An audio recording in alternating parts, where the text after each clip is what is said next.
Hello, everyone.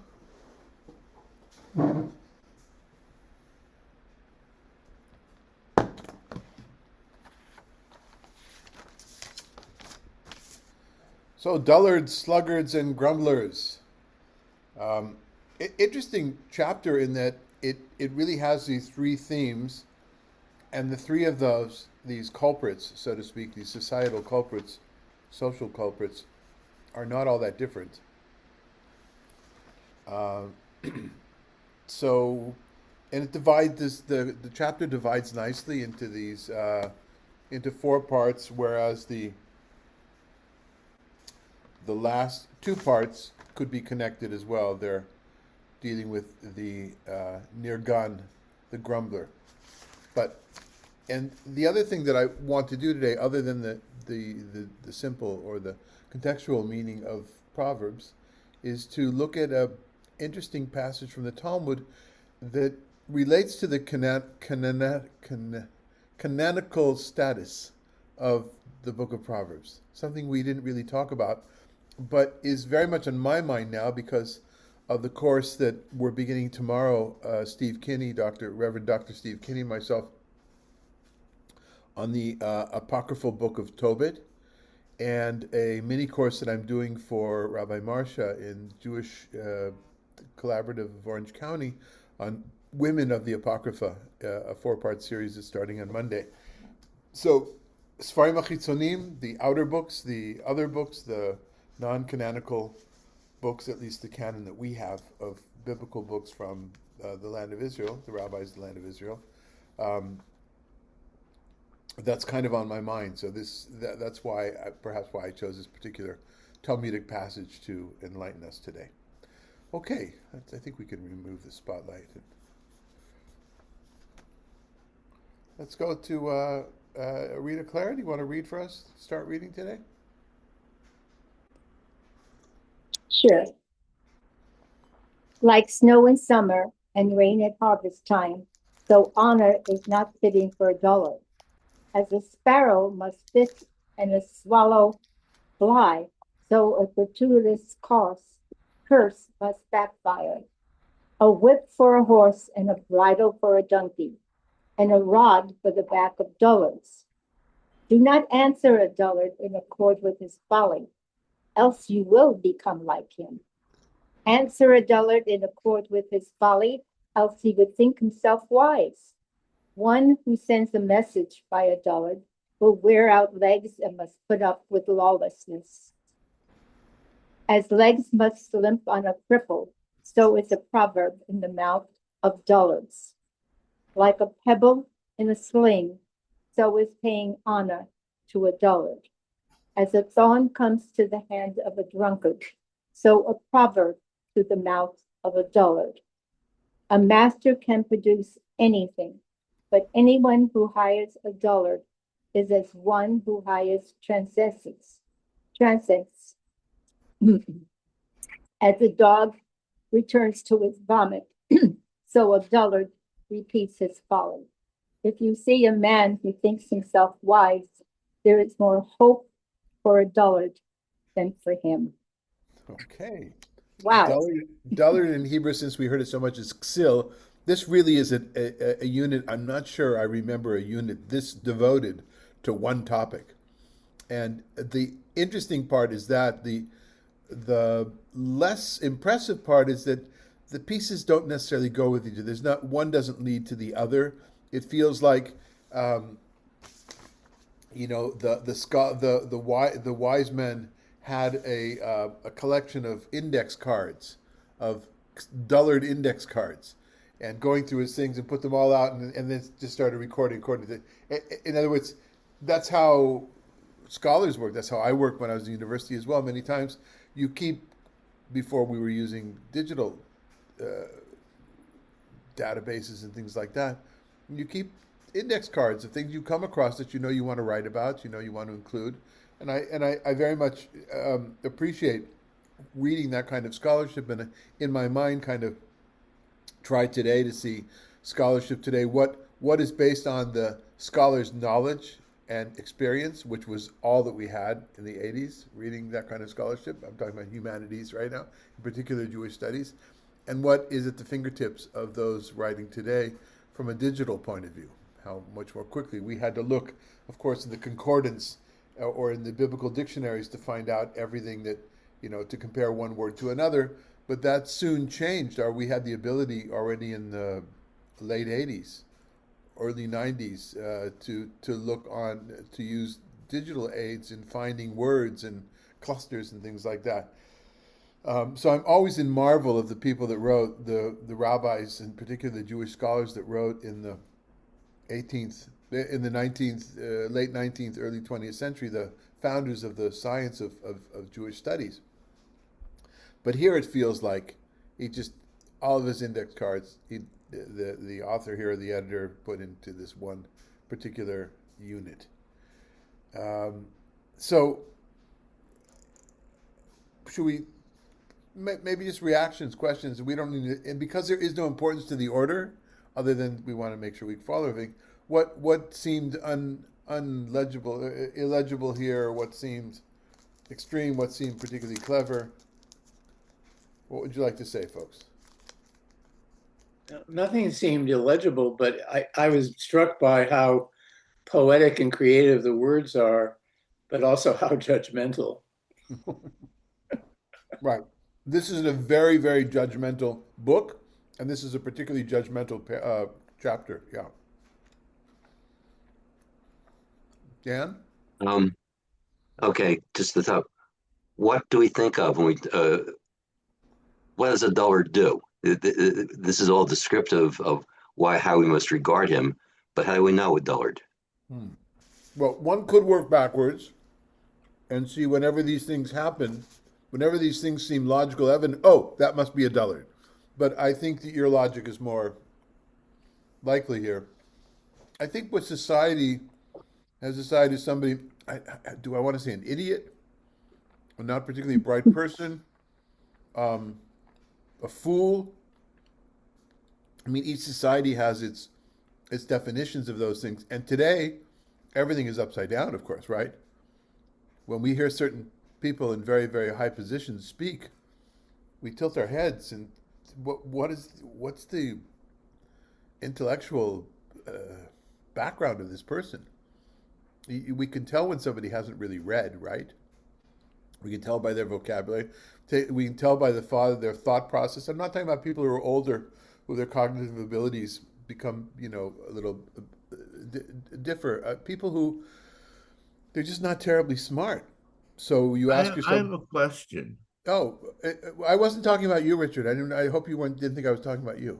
Well, that's what my question is about. It's exactly what is a dullard? Is it somebody who who is incapable of learning, has a mental or physiological disability, or is it someone who is capable and just chooses not to?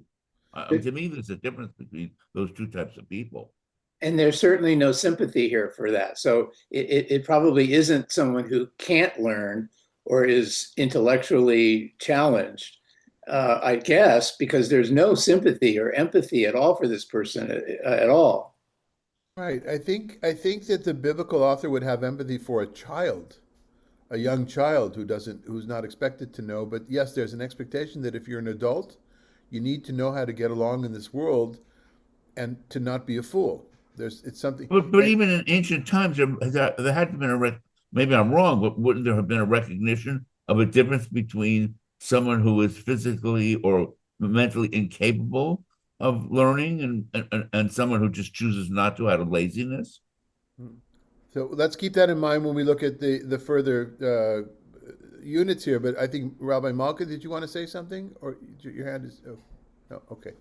Yes, I wanted to say that I was asking the same question as Richard. Exactly what is a dullard?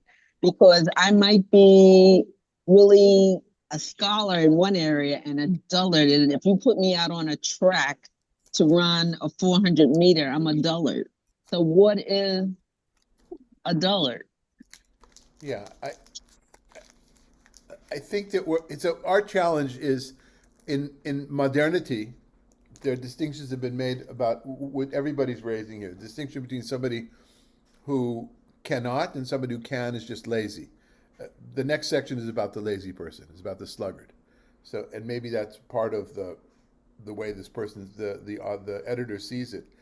But I don't think they're so aware. I don't know in pre-modern times how aware people, Richard, are of cognitive disabilities. How aware were people when we were kids, even when you were a kid in public school, and there's the kid, you look back now and you say that kid either had ADHD or was on the spectrum or whatever, things that we just Well, decided. even when I was a child, I mean, the word retarded was used. It's not used anymore. But there were, I mean, I had a close friend who's had a family member who was mentally challenged. Everyone was aware.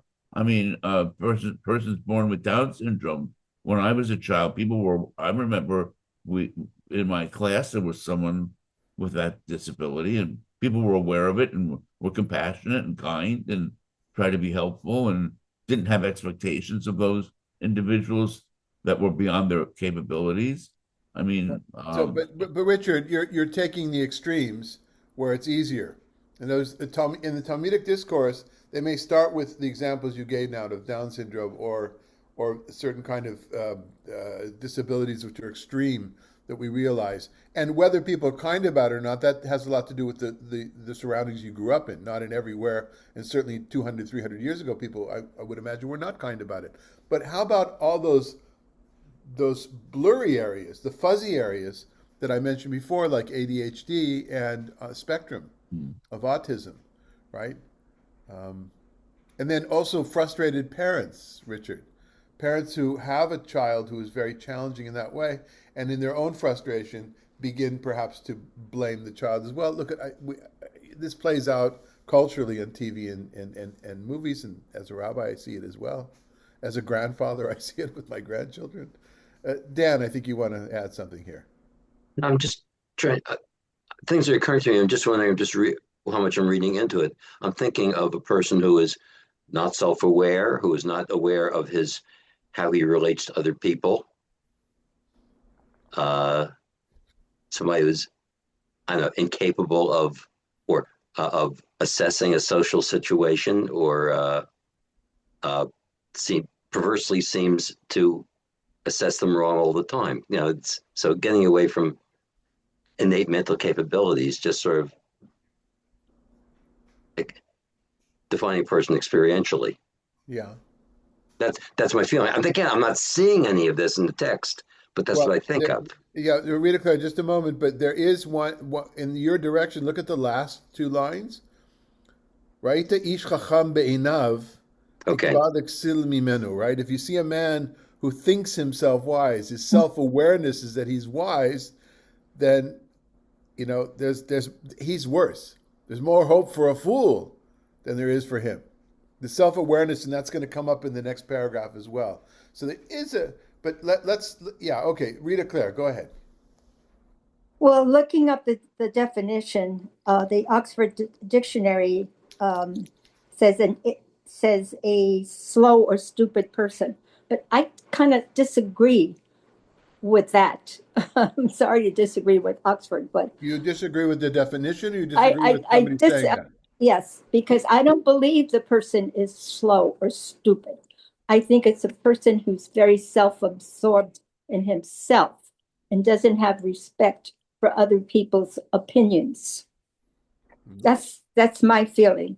And maybe it's because I'm thinking of a person who I would consider a dullard.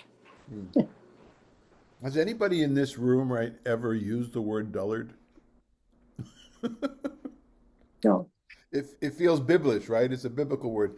So Megan, By the way, in the definitions, it talks about it being an old-fashioned word. yeah, no, I I think understand. because it didn't differentiate between the various causes of poor intelligence and stupidity. And I think that's what as you said earlier, David, we're dealing with a modern look at how we think of this rather than Right.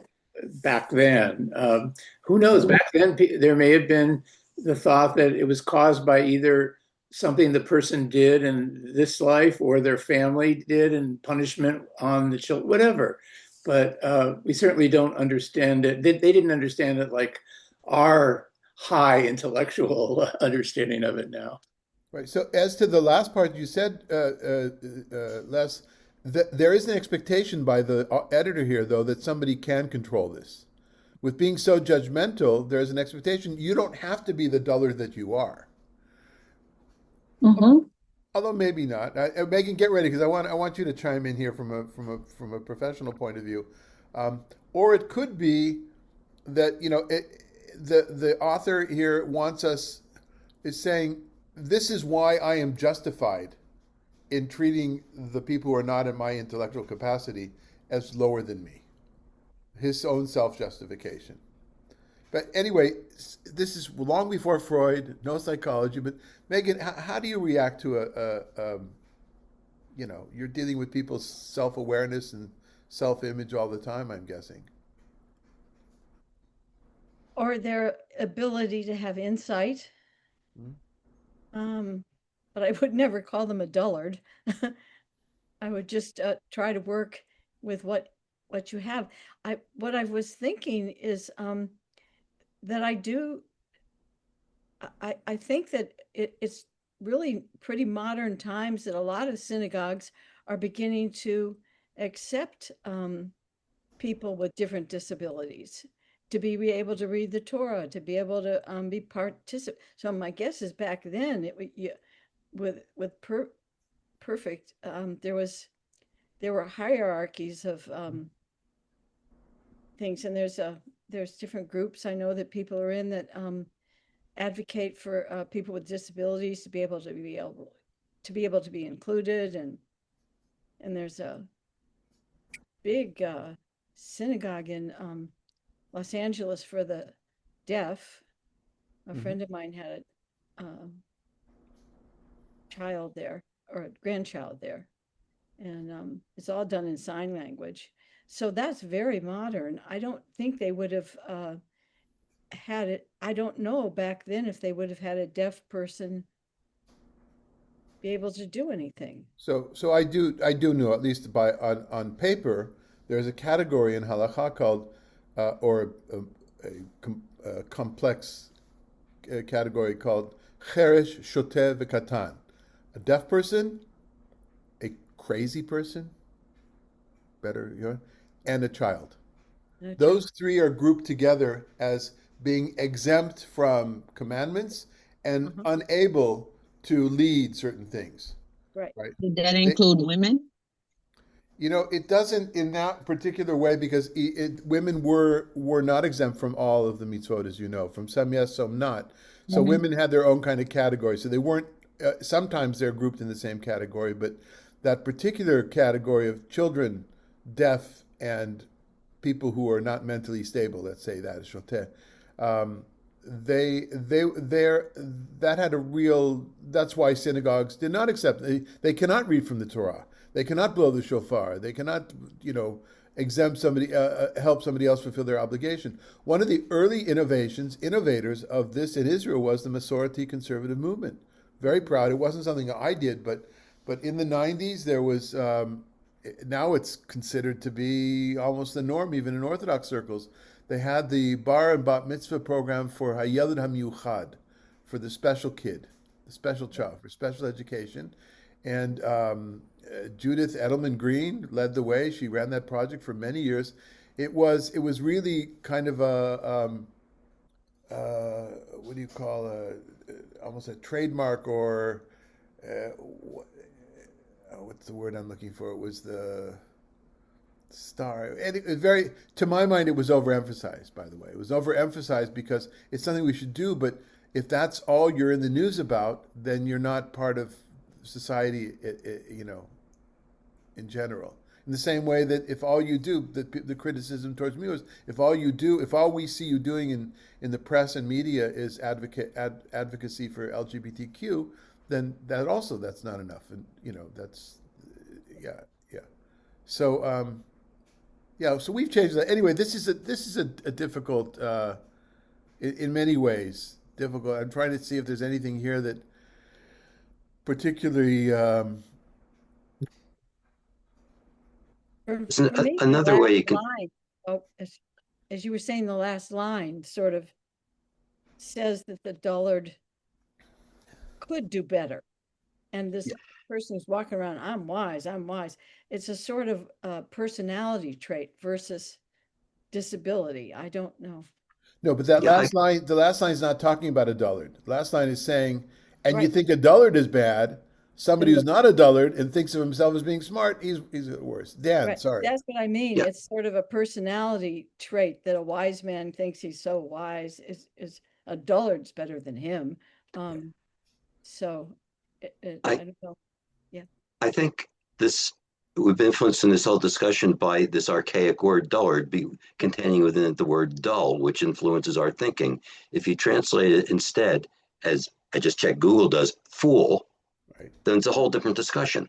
Whole different. Yes. Yeah, yes and no. When I hear the word fool, I immediately brought back to Tales of the Shtetl, Isaac Bashevis Singer, Gimple the Fool, and other tales, right?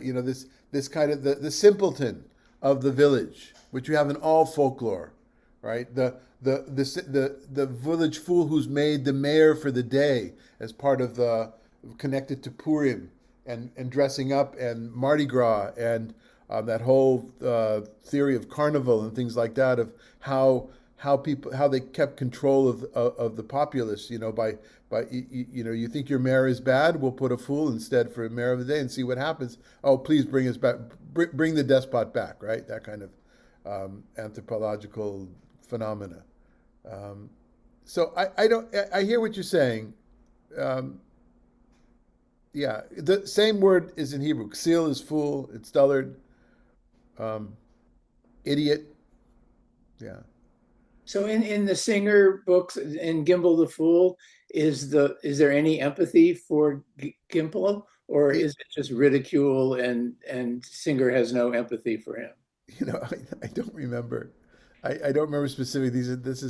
I read all through Isaac Bashevis Singer when I was in my teens. I was fascinated by that whole kind of snapshot of Hasidic shtetl kind of life. But It does say, I'm looking it up now. It does say that Gimple was a butt of jokes of the community. They would make yeah, jokes about him. yeah, yeah. I think that serves a purpose in all societies. There's the person the butt of jokes. What late night TV, right? Who's the yeah. But we think of that person being an other. My point beforehand was that suddenly that other dullard slash fool, does idiot, does whatever, is the president of the United States. Those kinds of things.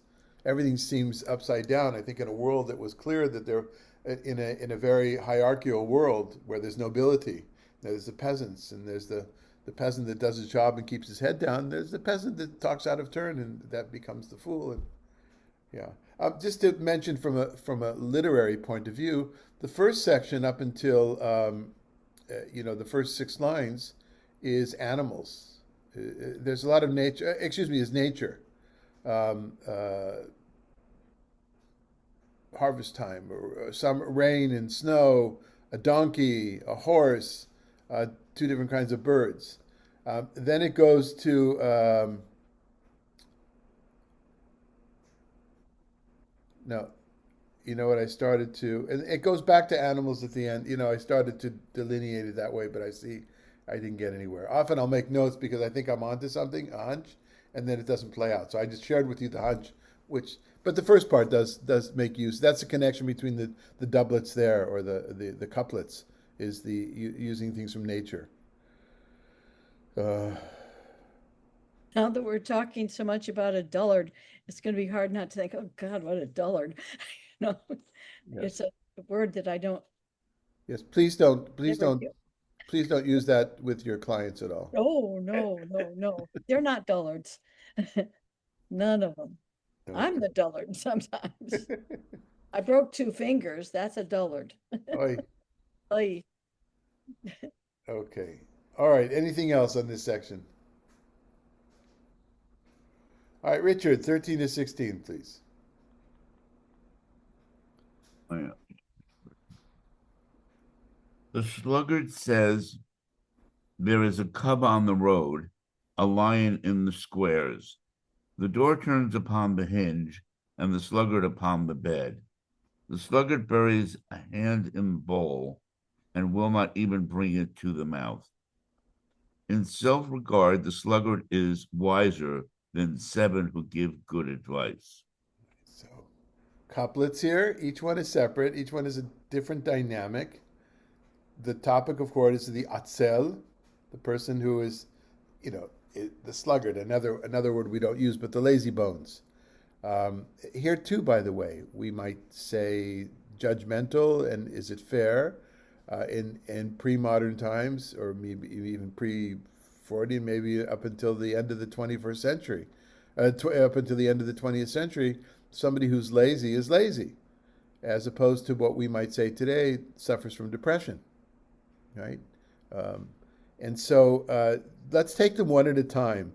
The first one is something we had I think in chapter 21 we had the same usage of the guy who says there's a lion out on the street, but here it's used very differently. You want me to go outside and go to work? How can I go to work? There's a cub, which is equally, the fact that it's a lion cub doesn't mean it's less dangerous. It's not about being cute. It's about how could I possibly go outside? There's wild animals outside. I got to stay in bed. That's the first thing. Okay, so whether it's a snow day or whether it's a demonstration or whether it's too hot, whatever it is, whatever the excuse is here, that's the classic excuse. That's couplet number one. Couplet number two is I really like this one. So a door turns upon a hinge. We get that, right? There's a hinge and the door turns. And the sluggard turns, you have to fill it in with the word from before, turns upon the bed. So Fox goes through 3 or 4 possibilities, only really 2 that make sense to me. One is, and this makes sense to me because I do it in the morning, right? Is get up, put the snooze on the phone thing and the alarm, and turn over the other side. This turning from side to side. I can't sleep on my back or my stomach. I can sleep on, and I prefer one side over the other because of a nasty shoulder. Okay, but this turning back and forth over, it's like a door turning like this. The idea there is the hinge keeps it in place. You may be moving, but you're not going any place. Right? So that's the first understanding.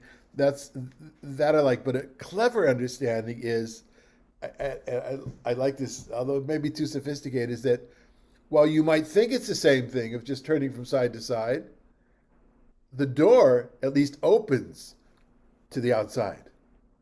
And the person who turns side to side in bed, he's still in the same place. He's not opening anything. So it could be as a similar thing or it could be an opposite. Any comments on those 2 couplets before we go on? The second one, it felt like just the inevitability of that kind of behavior. What else is the door going to do? Right. Great. Also, by the way, Fox doesn't often he'll say you can solve this problem in the 5 or 6 different ways. We didn't go over a number. Some of the verses above were very problematic in the Masoretic text that we have, the Hebrew text that we have, need to be amended. But in this case, he says you might understand it this way, you might this way, and his point, when he does that, is that that's the power of poetry, the strength of the poetry. So that it can be understood in those ways. That's the greatness of that little metaphor. Okay, anything else on this? Okay, this one is less sophisticated, right? You're so lazy, you won't even pick up the sandwich and put it in your mouth. And so this too is how ridiculous something you want to do. Especially I think we think of lazy people also as people that like to eat as well. Maybe not. When we think of lazy as depressed, then we know they don't eat so much. But people that don't go out and get their food themselves. But you're so lazy you don't even do that. But of course, you are bringing about your end. If you don't eat, then you're not going to continue living. And here we have. Interesting that this section ends very much like the previous section and the person who is wise in his own eyes. So when a sluggard, even a sluggard is wiser, but now it's facetious, than 7 who give good advice. And Saadia Gaon, a late first millennium commentator, who's more famous for his philosophical writings, but in his commentary to Proverbs says, "Oh, that's connected to the 7 wise people that quotes 2 places of Persian wise people." So he comes. Sag Gaon lives in Babylonia, so I think, or Sag, maybe also in Egypt. Anyway, he quotes 7 but 7 is just kind of one of those typological numbers that we have. We'll have it going on as well. Anything else? Okay, Richard, you can turn over to your other side now. What are we going to do about your camera, Richard? You know you come out fuzzy, right? Yeah, I don't know what that is. I think my computer is dying. It's not about wiping your lens? Sometimes you can have effects on, and by mistake, and it'll come like that. The result will be that. I can have a what? In your Zoom settings, you can have effects for your camera, and it Oh. can look like that. Wow. So, Madalena, I don't know if you're listening now, but if you are, could you please work with Richard on this, because it's not, he's got this halo thing going on, or this horn of light thing projecting from his forehead from time to time. It's very disconcerting. Let's see video. You have to compare it to the original. Okay. So now I am being a grumbler. That's the topic of our next section. I just grumbled about Richard's image. Rabbi Malka, 1721. A passerby who gets embroiled in someone else's quarrel is like one who seizes a dog by its ears. Like a lunatic scattering deadly firebrand arrows is a man who cheats his fellow and says, "I was only joking." For lack of wood, a fire goes out, and without a grumbler, contention is stilled. Charcoal for embers and wood for a fire, and a contentious man for kindling strife. Okay, little, not entirely clear each one, but one interesting aspect of this is after the first of the couplets, which deals with somebody who sticks his nose in other people's business, is like grabbing a dog by the ears, not a smart thing to do. In the Hebrew there's over mitaber al riv. It's a assonance there between bet and resh. Mitaber here being, getting involved in somebody. I would have said, mit arev, but it's mitaber. It's a different, with crossing the letters, but that would be at least in modern Hebrew. Here, though, it's in biblical Hebrew, it's relatively rare, but you've got it. So grabbing a dog by the ears is not a smart thing to do. And then people add here, it must be a wild dog. Okay. But Richard, I want you to know this fulfills at least part of my obligation of talking about dogs in the Jewish tradition. In the translation, they reverse the order. That happens a lot, Malka, because it doesn't. The Hebrew syntax is more fluid than in some ways than the English. So and he sometimes Fox leaves it the way it is. Sometimes he moves it. At least the way that we read English, it doesn't make sense if we do it in the same as the Hebrew. So there's not too much importance to that. It's not because they've changed the Hebrew text in the translation. They just realize that it means. Anyway, there's a dog here, and then also there will be a dog in the book of Tobit, Richard. Just want you to know. I'm not going to tell you where, so you got to come to the whole class to find it. But I am slowly fulfilling my obligation to you, Richard, of promising 10 years ago to talk about dogs in the Jewish tradition. Yeah, but it's that bits and pieces. I want it all in one place. We'll see. Okay. All right. And then we get into fire symbolism, right? A lunatic scattering deadly firebrands. Yesterday was a talk, at least on, I was driving on KCRW. At least I don't necessarily hear a lot of local news, but I guess it's a year to the fires yesterday. Yes. I mean, it's a year ago, the whole period. It wasn't, but maybe it started. I don't know. and a lot of talk about embers and new legislation being proposed or regulations being proposed to move trees totally away from houses, and people upset about that. Why not instead? Why don't you make regulations about making the houses into more durable, from durable materials? I would say maybe do both. But anyway, there's the idea of embers flying through the air and in 100-mile-an-hour winds. Malka, that's what we had here a year ago, right, in Southern California. So that's in my mind here. But here it's like, it, you know, you spread something, you say something nasty about somebody. You say, oh, I'm just kidding, right? But of course, the embers are already there. Lama Devar Demer, what could we compare this to that we all know? The folk tale, the folk motif that all of us know? Hint, it comes at the end of a movie with that really good actor who committed suicide, the blonde guy.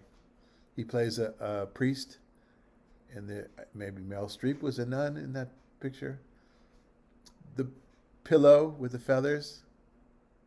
Oh, come on. None of you have been counselors in camp. This is like a typical thing, pu'ula, activity to do on Lashon Hara, in Jewish summer camps at least. If you're telling rumors like taking a feather stuffed pillow and cutting it open from a tall place in the wind. There's no way you can pick up all the feathers. Nobody's heard this before? What movie are you talking about? It's the idea of throwing a feather pillow out, opening it up and throwing the feathers out. Yeah, that's a common idea, a metaphor for rumors and gossip. Anyway, that's what interests me at the end of that movie is that I always thought that was a Jewish thing, and I'm not sure it is. It could be just I should have got it up. I can't remember that actor's name. He committed suicide? Yeah, really good actor. He played in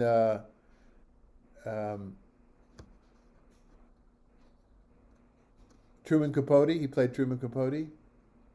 Oh, I know who you're talking about. Seymour? Yeah. Philip Seymour? Yeah. What is his name? Philip Seymour? Yeah. Yeah.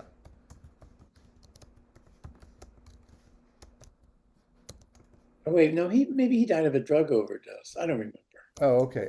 Maybe it's not the movie I'm thinking. I don't know what the movie is you're thinking about. It's called Doubt. And isn't Doubt about the nun? It's about rumors that were told about, I think, him being a pedophile priest, and in the end, and she's the self-righteous nun, Meryl Streep. I'll bet anything I can get this. Okay, that's Doubt, but it's about a nun, right? And that was Seymour. Philip Seymour Hoffman. Yeah. Yeah. Oh, I don't see the scene, but anyway. Huh. Oh yeah, here it is. I knew I'd find this. It's actually the first YouTube that comes up. I shouldn't even be talking about this, but Powerball and Mega Millions are trying to put me in jail after I discovered how any American can hit at least 4. The next day she went. This is worthwhile.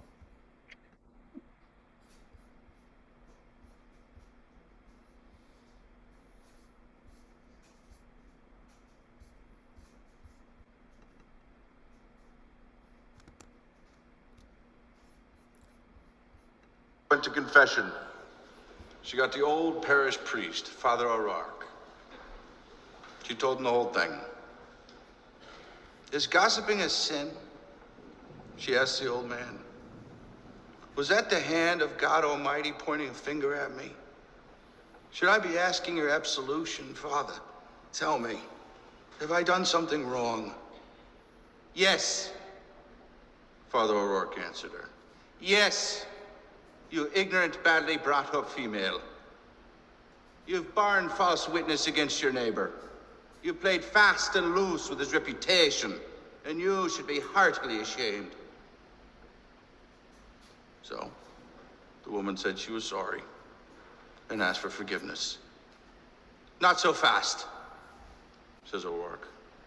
I want you to go home, take a pillow up on your roof, cut it open with a knife, and return here to me. So the woman went home, took a pillow off her bed, a knife from the drawer, went up the fire escape to her roof, and stabbed the pillow. Then she went back to the old parish priest as instructed. Did you gut the pillow with a knife? He says. Yes, Father. And what was the result? Feathers, she said. Feathers, he repeated. Feathers everywhere, Father. Now, I want you to go back and gather up every last feather that flew out on the wind. Well, she said, it can't be done. I don't know where they went. The wind took them all over. And that, said Father O'Rourke, is gossip. In the name of the Father, the Son, and the Holy Ghost.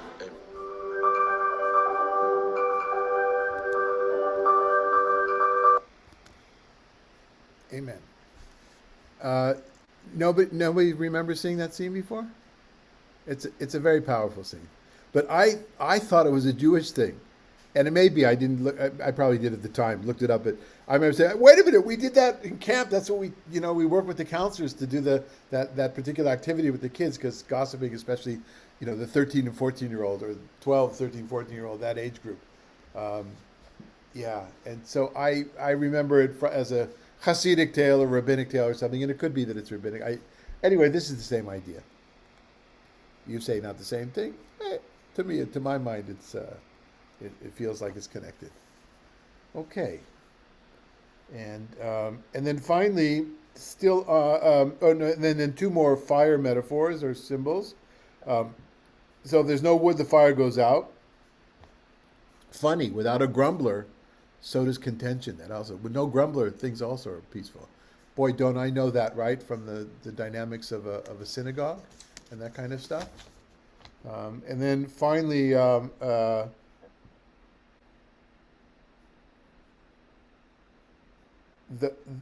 contentious man does this. This is the flip side of the one before. It's the contentious man that keeps those embers going, right? In the same way that keeping the fire go. But this idea of it being like fire, spreading like wildfire, embers blown in the wind, this contention, heat, anger. Same word in I wonder if there's any connection in English between anger and heat, but in Hebrew there is. Yeah, at least chema. Near gone. Nirgan is a backbiter. It is from ragan, and ragan means to backbite, to cause trouble. To be more than mischievous, wicked kind of trouble. It's not a common word though, but in Nirgan. So and that's here. It's actually it's common in Proverbs, or most of the things are in Proverbs. We have a number of words here that are singular. Yeah. So Nargan is the grumbler. Okay, anything else on this paragraph? Okay, then let's go to the last one, and I think we can fit everything in today. Also about the Nargan, also about the grumbler. Les, if you'd read 22-28 for us. Sure. The words of a grumbler are bruising. They penetrate one's inmost parts. Base silver laid over earthenware are ardent lips with an evil mind. An enemy dissembles with his speech. Inwardly he harbors deceit.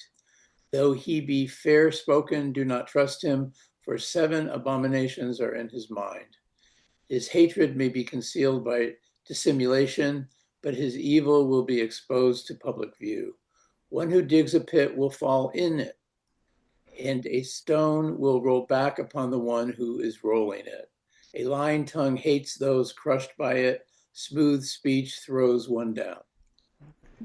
Most of this is about speech, is this deceitful speech and the grumbler. The grumbler. How do we know the grumbler is a grumbler? By his speech, as opposed to the atzlan, the sluggard. We know because he doesn't move anywhere, doesn't go anywhere. The the dullard is, we know, I think, mostly from his speech, but also judging, I think, behavior in general. Here, there's a lot about his speech, not only, but mostly about the speech as well. You've got this typological number again of 7. I don't think there's 7, there, and there's a whole section of that we did. I think we did it already in Proverbs. Of 6 are this, and 7 is something else. 3 and 4 are the 6 and 7 thing. Let's see. So the first couplet is relatively simple, that we all know ourselves. Somebody who is I will add the words, mean-spirited troublemaker. The words hurt, and we take them. We feel it in our kishkis. This is literally the modern translation of chadrei vatin, the inner chambers of one's stomach, right? Those are one's kishkis, right? And then this thing with base silver, meaning silver that still has dross in it. That's what the word sigim is. Kesef sigim. Sig is the dross of the metal. Kesef sigim means it still has dross, so it hasn't been purified. So it's, I don't know what you do, silver percentage-wise, whatever. If you, yeah. And so that cheap silver over earthenware, in other words, it's doubly inauthentic. It's not a silver vessel, and it's not even good silver. All right, that's what a person with evil lips, or an evil heart, and lips that are on fire, literally on fire. Ardent here translated, but literally it means on fire. Again, that connection between anger and fire. Dolkim, like lahadlik ner shel Shabbat. Dolkim. Let's see, what else? Dissimulation is not a word that I use. An more common word would be deceit here. Mash'on, or misha'on, masha'on. Masha'on, the only time this word appears in the Tanakh. Somebody connects it to Shoah, the word that became the word for Holocaust, which means catastrophe, in its very rare use in the Tanakh. But this is the only time this word. But there's a play on words here as well. Tichaseh sina b'masha'on, the sin and the shin, play on words. And then finally, this idea of rolling back the pit. If you dig a pit, the idea is you dig a pit and then you cover it over. In other words, you're digging a pit and not telling anybody, but there's a pit there. In the end, you're going to fall into the pit. If you move the stone, think of Jacob moving the stone over the water. For Rachel at the well. If you move the stone, in the end, the stone's going to roll over on you. Probably meaning if you move the stone to block the spring or the well.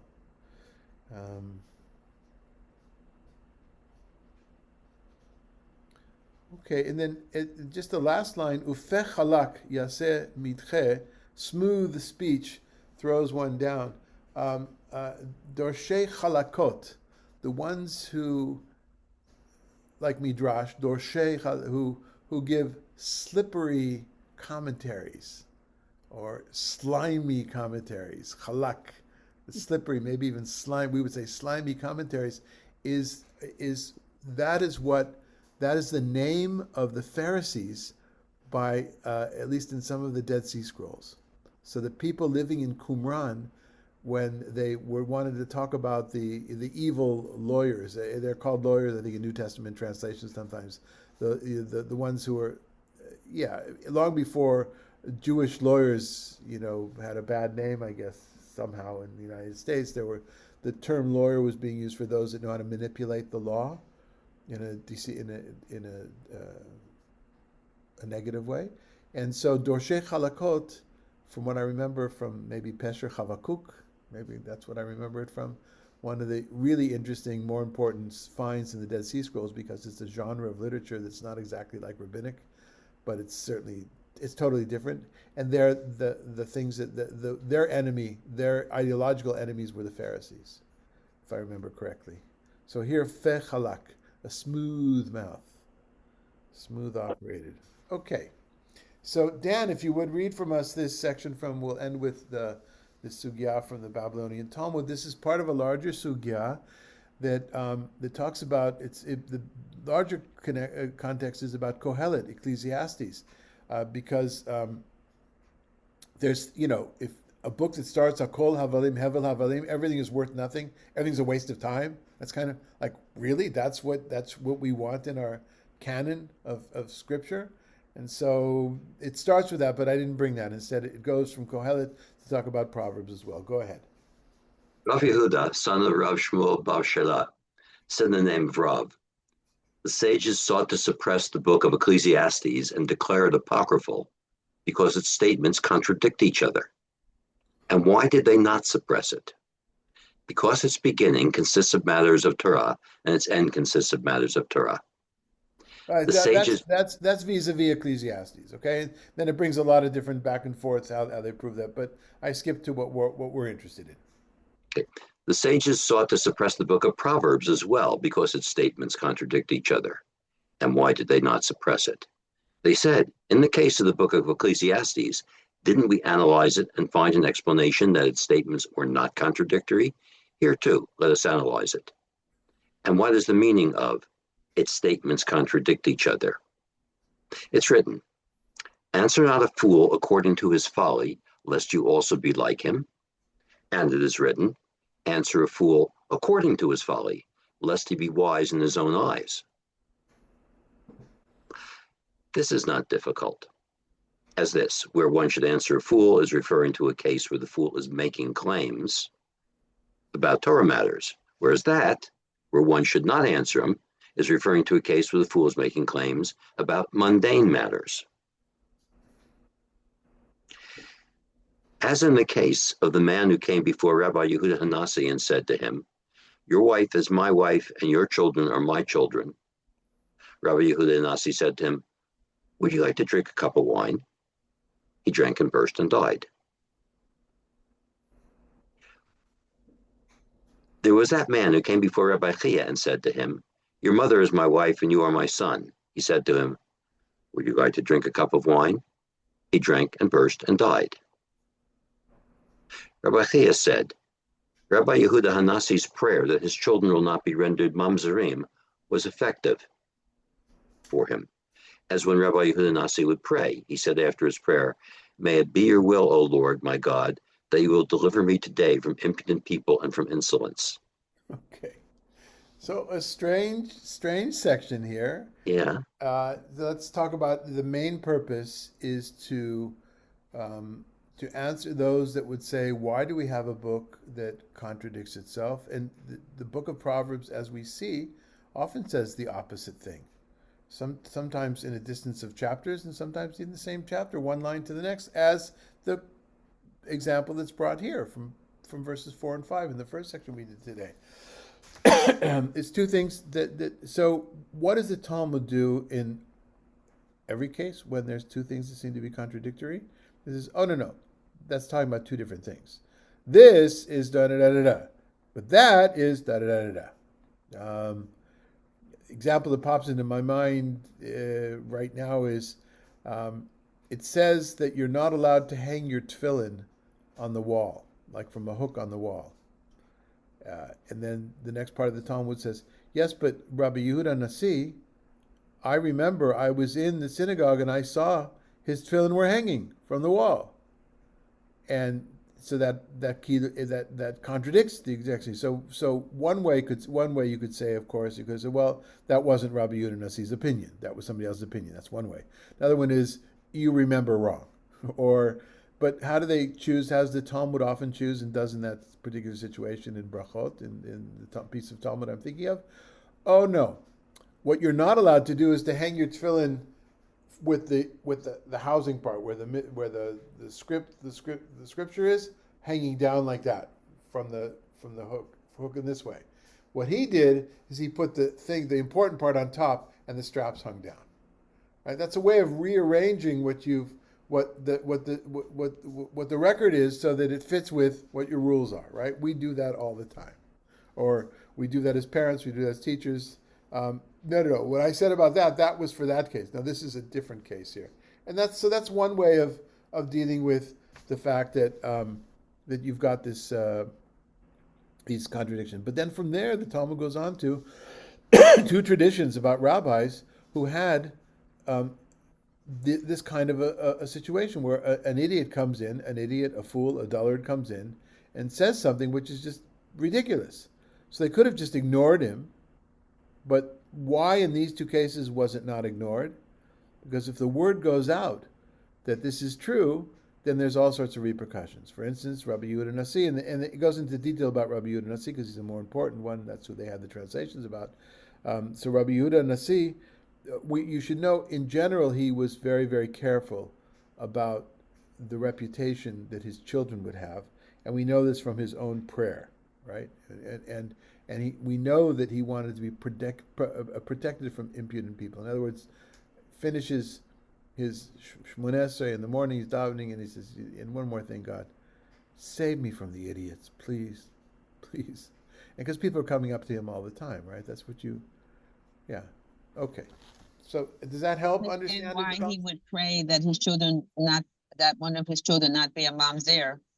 I mean, either they are or they're not, right? There's no room for...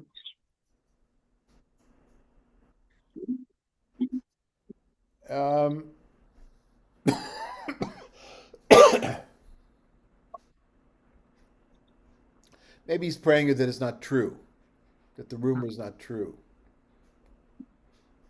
Yeah. Dan, does that help you with is it smoother now? Yes, I just think that's an extraordinary prayer to say every day. There must have been some real fear in him about that. What was the last thing you said? I said, is that an extraordinary prayer to say every day? Was there some real fear in him that one of his children might be Manzarim? Yeah, I don't know. I don't know.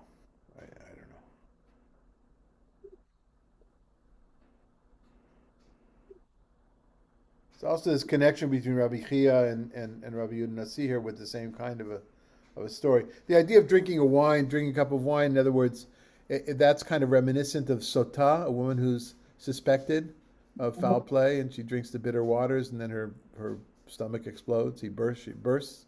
That kind of, and because because if she says I didn't cheat with my husband, and she drinks the water and she did cheat, then she bursts. So I think that's the motif that's picked up here. But there's a category of bizarre folktales amongst the rabbis. This would be a little bit one of them, right? And brings up this.